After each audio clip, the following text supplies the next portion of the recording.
Yang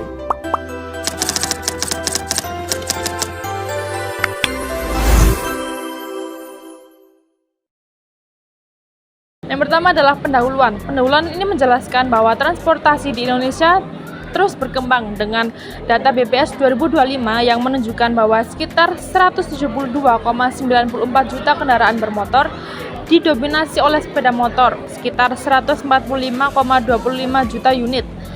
Dominasi ini menjadi dasar perkembangan ojek termasuk ojek online.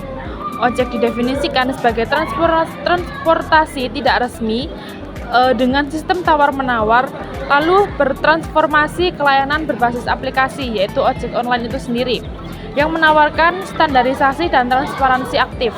Tarif di kawasan terminal Purabaya Bungurasi itu, kehadiran ojek online ini justru memicu konflik dengan ojek pangkalan, dikarenakan pergeseran preferensi konsumen yang berdampak pada penurunan pendapatan dalam pengemudi konvensional atau ojek pangkalan.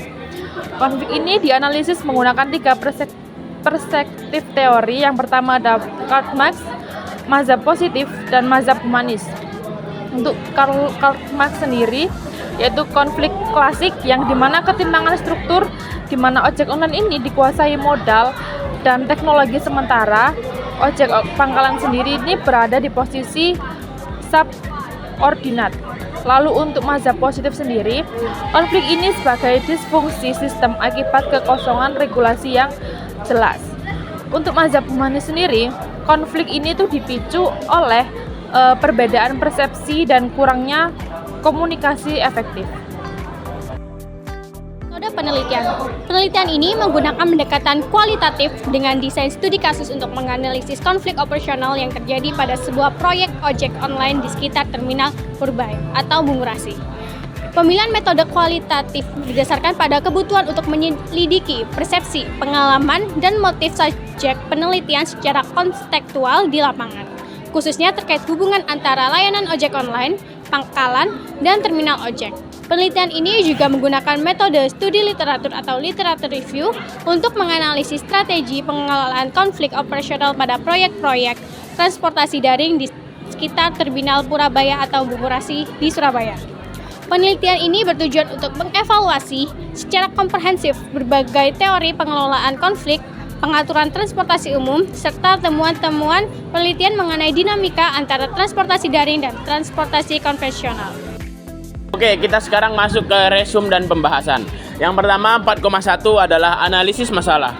Perkembangan teknologi informasi menciptakan disrupsi besar pada sektor transportasi. Terjadi perubahan dari dominasi perusahaan berbadan hukum menuju individu sebagai pelaku usaha melalui platform digital. Perusahaan aplikasi berfungsi sebagai fasilitor antara driver dan konsumen, bukan sebagai perusahaan transportasi langsung. Efisiensi biaya operasional membuat transportasi online lebih diminati masyarakat. Yang kedua, 4,2. Tipologi konflik. Konflik ruang. Terjadi perubahan wilayah operasional di area terminal. Ojek pangkalan memiliki klaim teritorial berdasarkan senioritas dan kebiasaan sosial. Kedua, konflik ekonomi dan tarif. Tarif ojol lebih murah dan fleksibel karena berbasis aplikasi. Yang ketiga, konflik struktural dan regulasi. Regulasi mengenai transportasi online masih belum jelas. Terdapat ketimpangan aturan antara transportasi online dan konvensional.